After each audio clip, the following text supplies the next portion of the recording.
या समाजवादी शिक्षण हक्क सभेच्या संस्थापकांपैकीच एक मानले पाहिजे. बाकी सुताताईमध्ये अनुकाकामध्ये म्हणजे त्यांच्या सहकारी विना सुराणाजी हे सर्व तर साथीला होतेच आणि भाई वैद्य यांच्याबद्दल काही बोलायला नकोच. तरुण दूर नव्हते म्हणून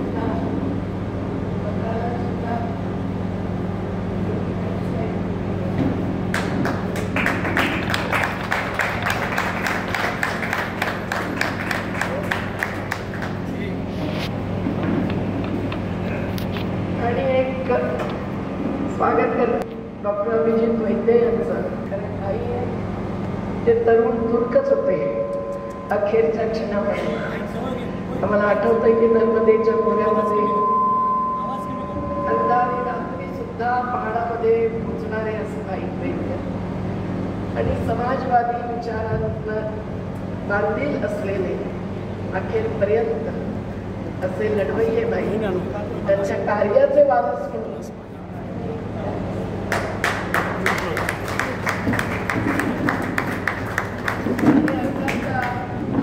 जावडेकर सरांची ऊर्जा तर तुम्ही पाहिलीच आहे.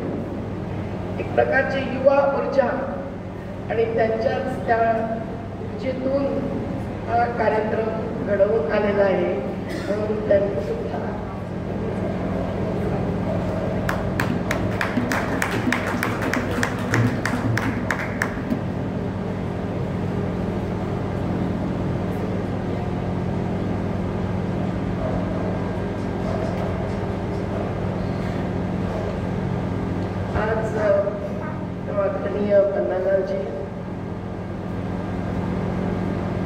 या कार्यक्रमाचे सर्व आयोजक त्यांच्यावरती उपस्थित आणि वर्षाताई गुप्तेंसारख्या त्या सुद्धा या सभेशी सतत जोडलेल्या आणि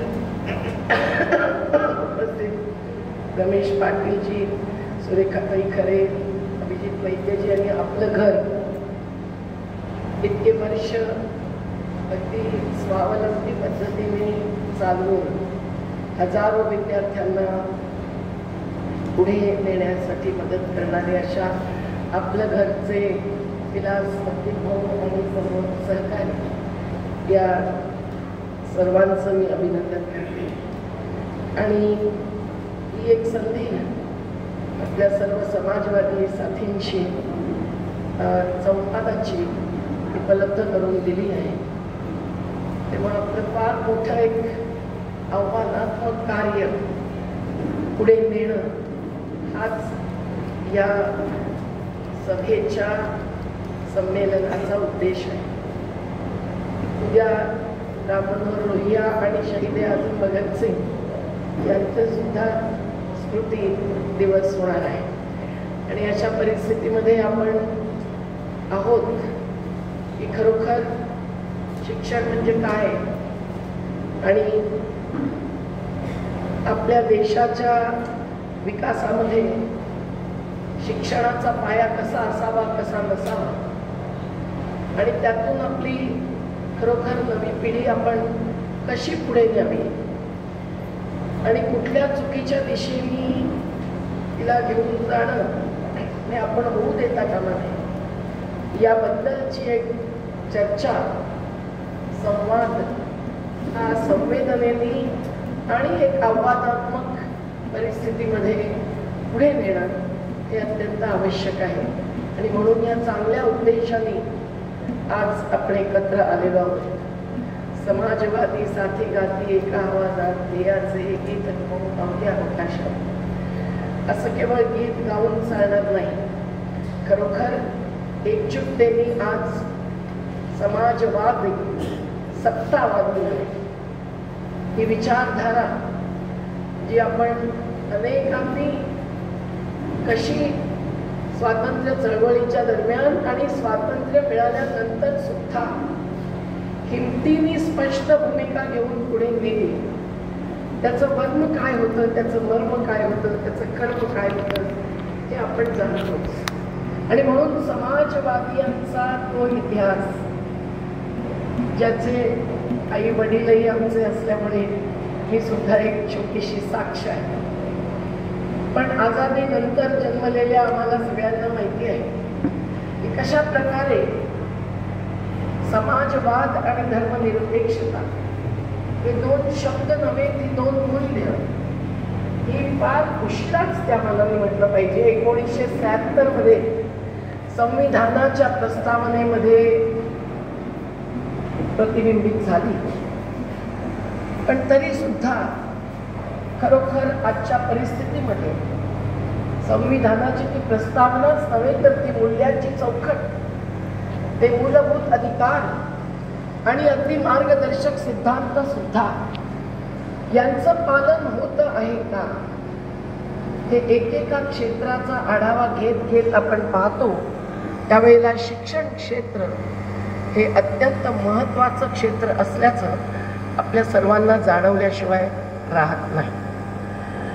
शिक्षण म्हणजे काय याच्या व्याख्या तर अनेक ठिकाणी अनेक झालेल्या आहेत. पण मला सर्वात चांगल्या वाटल्या त्या ह्या माझ्या मनातील आदर्श शाळा तुम्हाला पुढे येत आहे.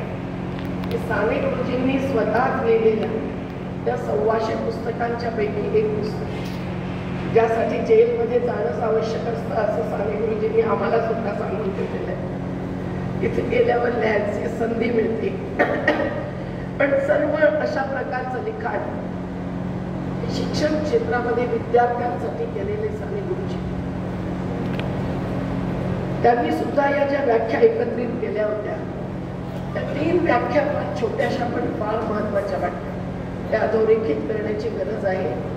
समाजवादी शिक्षण हक्कासाठी लढत असतात. शांततेच्या किंवा अशांततेच्या काळात आपले वैयक्तिक आणि सामुदायिक कर्तव्य सचोटीने, चातुर्याने व उदात्त रीतीने पार पाडण्याचे सामर्थ्य ज्यामुळे प्राप्त होते ते शिक्षण. मनुष्य जातीच्या समुन्नतीसाठी आपण जे सामर्थ्य मिळवतो ते म्हणजे शिक्षण. आणि मनुष्याच्या स्वाभाविक मनशक्तीचा विकास करणे म्हणजे शिक्षण. या 3 व्याख्या जर आपण लक्षात घेतल्या, ज्या अनेक जागतिक स्तरावरच्या लेखक कवींच्या मार्फत साने गुरुजींनी एकत्रित घेऊन मांडलेल्या आहेत, तर आपल्या लक्षात येतं की आपण ज्या शिक्षणाबद्दल बोलत आहोत ते केवळ शाळांपुरतं मर्यादित नाही. आणि म्हणून आदरणीय भाईंचं जे वाक्य आता आचार्य जावडेकर सरांनी आपल्याला पुन्हा आठवून दिलं ते फार मोलाचं आहे की समाजवादी शिक्षण हक्कासाठी स्थापन केलेली सभा एक प्रकारचा मंचही, एक प्रकारचा मोर्चा सुद्धा. याचं उद्दिष्ट हे केवळ शाळा आणि शिक्षकांपुरतं मर्यादित नाही. साने गुरुजींनी स्पष्टपणे लिहून ठेवलेलं आहे अनेक ठिकाणी की पालक, शिक्षक आणि विद्यार्थी या 3 घटकांच्या मार्फतच शिक्षण पुढे जात असतं. आणि शिक्षण म्हणजे बीजाचं रोपण करून त्याला अंकुरित करण्यासाठी मदत करण्याची प्रक्रिया असते. हे जर खरं आहे तर मग आज खरोखर कुठल्या प्रकारचं बीज रोपलं जात आहे आणि अंकुरित होतं तर कुठल्या प्रकारचं, याचा विचार करणं अत्यंत आवश्यक झालेलं आहे. एखाद्या शाळेचं व्यवस्थापन करायचं असेल तर एखाद्या उद्योगाच्या व्यवस्थापनाच्या पेक्षाही फार मोठं आव्हान असतं. हे जनशिक्षक असलेल्या साने गुरुजींसाठी त्यांनी तर लिहिलेलंच आहे. परंतु आज एका शाळेची इमारत सुंदर करणं किंवा त्याचा प्रचार प्रसार चांगला करणं म्हणजे शिक्षण सुधारणं नव्हे, हे आपण समजू शकतो. आणि म्हणून भाई वैद्यंतींसारख्या जागतिकीकरण, उदारीकरण, निजीकरण म्हणजे खाजगीकरण या खाऊच्या धोरणाची सोडून शिक्षणाचं क्षेत्र कसं बदलत आहे हे पाहणं किती आवश्यक आहे हे आपण समजू शकतो. त्यांनी आपल्याला ही प्रेरणा दिलेली आहे आणि अत्यंत महत्वाची आहे. याचं कारण की एकीकडे आपण संविधान यातला अनुच्छेद 21 जगण्याचा अधिकार आहे, तर 21 शिक्षणाचा अधिकार आहे. तेव्हा जगण्यासाठी आवश्यक भोजन असेल, आवास असेल, पाणी असेल, पण त्याबरोबर शिक्षणही आहे, स्वास्थ्यही आहे, हे आपण नाकारू शकत नाही. अनुच्छेद 41 मध्ये सुद्धा अधिकार दिलेला आहे, पण अनुच्छेद 21 पासूनच 6व्या वर्षापासून 14व्या वर्षापर्यंतच्या विद्यार्थिनींना तरी मुफ्त शिक्षण देणं हे शासनाचं कर्तव्य आहे. हे मूलभूत अधिकारांमध्ये सामील असताना सुद्धा आज होत आहे का, या प्रश्नाचं परखडपणे उत्तर देण्याची गरज आहे. मार्गदर्शक सिद्धांतामध्ये जे जे काही लिहून ठेवलेलं आहे ते सगळं समाजवादी विचारधारेच्या आधारावरती हा देश कसा बदलावा, कसा बदलू नये, हा सतत विचार करत असताना आपल्या लक्षात येतं की मार्गदर्शक सिद्धांतामध्ये खूप काही सांगून ठेवलेलं असलं तरी ते नॉन जस्टिसिएबल आहे. म्हणून तर बाबासाहेबांनी हे म्हटलं होतं की ते सुद्धा, ते सगळे मुद्दे हे मूलभूत अधिकारामध्ये आले पाहिजेत. पण दुर्दैवाने संविधान सभेमध्ये एकमत झालं नाही आणि बहुमताने ते नाकारलं गेलं. पण समाजवाद हे जेव्हा महत्वाचं मूल्य म्हणून आपण स्वीकारतो कुठल्याही क्षेत्रासाठी, मग आपण गैरबराबरीचा, विषमतेचा विरोध करतो. आपण समता आणि न्यायाची कास धरण्याची गरज आहे हे स्वतःला आणि समाजाला पटवून देऊ इच्छितो. आणि आज असं कुठलं क्षेत्र आहे की जे विषमतेमुळे बर्बाद झालेलं नाही. वंचितांची भूक प्यास मिटत नाहीये आणि शेतकऱ्यांच्या आणि शेतमजुरांच्या सुद्धा आत्महत्या चालूच आहे. तेव्हा संविधान दिवशी म्हणून एक गीत रचलं होतं, त्याच्या 2च ओळी सारख्या माझ्या कानात घुमत राहतात. संविधान की हत्या करने वालों तुम ये जान लो, आत्महत्या के जिम्मेदार तुम्ही हो मान लो.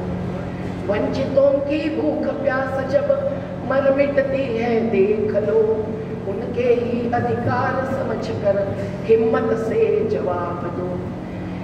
अशा प्रकारे त्यांच्या पुढे प्रश्न उभे करून आपण जर सवाल लेके आए हैं जवाब लेके जाएंगे, अशा प्रकारचा भाईंचा या फोटोमध्ये दिसणारा आणि समाजवादींचा अगदी S.M. जोशी असोत, नानासाहेब गोरे असोत, मधु दंडवतेजी असोत, मधु लिमयेजी असोत, सर्वांचा आम्ही पाहिलेला सत्याग्रह, गांधीजींच्या सत्याग्रही सत्य आणि अहिंसेच्या मार्गाने पुढे जाताना आज शिक्षण क्षेत्रामध्ये अवलंबणं किती आवश्यक आहे हे आपण समजू शकतो, आपण नाकारू शकत नाही. आणि म्हणून समाजवादी शिक्षण हक्क सभेचं अत्यंत महत्वाचं योगदान हे मागे वळून तर पाहायला पाहिजेच, जसं सेवावलोकनाच्या निमित्ताने सांगितलं गेलं, पण पुढे कसं व्हायचं याचाही विचार केला पाहिजे. आणि त्यासाठी आपण पाहतो आहोत, समजतो आहोत की आज खरोखर कशी अवस्था आहे शिक्षण क्षेत्राची.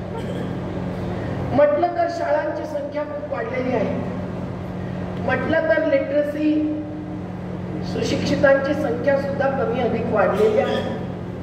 पण कोण पाहतो खरे ड्रॉप आउट्स कोण असतात? ते सगळे आम्ही ड्रॉप आउट्स म्हणत नाही, त्यातले अनेक ड्रॉप इन सुद्धा असतात. म्हणजे आपल्या घरी परत येतात, आपल्या शेतीत येतात, आपल्या व्यवसायात येतात, त्यांना काही आम्ही नाकारत नाही, खेळवत नाही. पण आपण पाहतो की या सगळ्याचा हिशोब सुद्धा आपल्या समोर केवळ अशा शिक्षण तज्ञांनी, रमेश पाटीलजी असतील, जावडेकर सर असतील, या सर्वांनी, सुरेखाताई असतील, मांडल्याशिवाय आपल्या समोर येत नाही.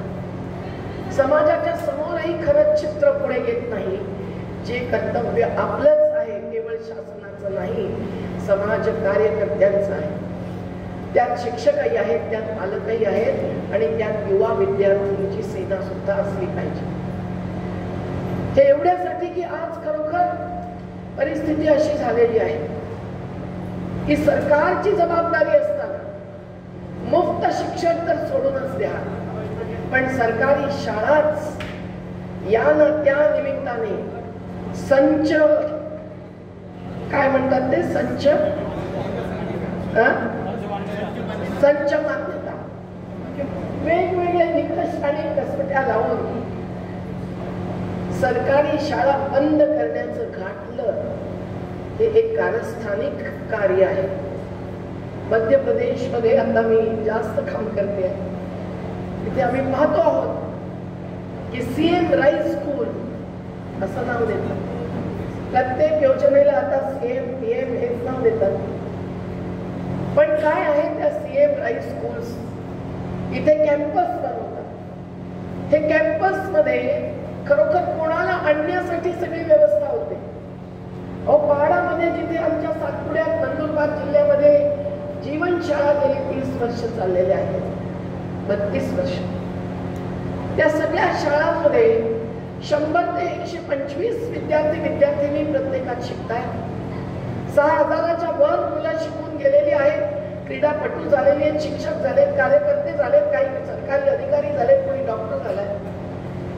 पण हे सगळं करत असताना आम्ही पाहतो की पहाड्यामधल्या आदिवासींची गुराढोरांच्या मागे फिरणारी पोरं ही खरोखर ज्या वेळेला सरकारी शिक्षक येत होते आणि 15 ऑगस्ट आणि 26 जानेवारीला झेंडा फडकवत होते, मृत व्यक्तींची नावं 4थीच्या विद्यार्थ्यांच्या सूचीमध्ये आम्हाला मिळत होती, ज्यांना आम्हाला सगळ्यांना नोकरीवरून काढून टाकायला भाग पाडावं लागलं.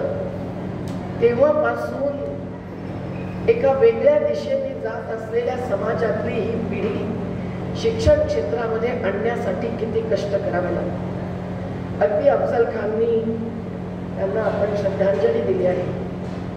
मुंबईच्या गरीब वस्त्यांमध्ये आम्ही काम करतो तेव्हा त्यांचं औरंगाबादवरच्या वस्त्यांमध्ये सुद्धा काम किती कठीण झालं असेल हे कळू शकतो.